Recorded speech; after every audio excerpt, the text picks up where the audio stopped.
আওয়ামী লীগের লোকজনের এখন যেটা হয়েছে যে আগে যেগুলি তারা দেখতেন না সেগুলি এখন দেখছেন। যেমন ধরেন ডিপি ওয়ার্ল্ডের সাথে চুক্তি তাদের কাছে যদি জাতীয় স্বার্থবিরোধী এখন মনে হচ্ছে, এই জাতীয় স্বার্থবিরোধী চুক্তির ধারা তো শেখ হাসিনা শুরু করেছিলেন। তখন তো তারা এটা দেখেন বলতে হবে 23 সালে যে শুরু করেছিলেন শেখ হাসিনা, এটা তখন তো তারা দেখেন নাই।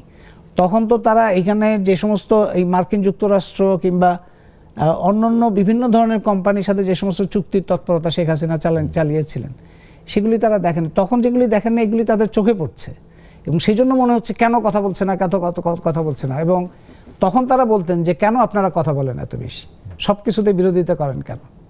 এখন তারা বলছেন যে কথা বলছেন, মানে এটা একটা অদ্ভুত পরিস্থিতি। যদি তারা আসলেই মনে করেন যে এটা জাতীয় স্বার্থ বিরোধী, তাহলে এটা তারা আগে যদি নাও বলে থাকেন এখন তারা বলতে পারেন, আরো ভালো করে বলতে পারেন এবং তারা এগুলি নিয়ে কাজ করতে পারেন। কিন্তু এইগুলি অভিযোগগুলি বেশিরভাগই হচ্ছে গণ অভ্যুত্থানে অংশগ্রহণকারী হিসেবে অপরাধী হিসেবে তারা গণ্য করে, সেই হিসেবে একটা খোঁচানো কিংবা একটা কুৎসা করা কিংবা আক্রমণ করা এই সমস্ত।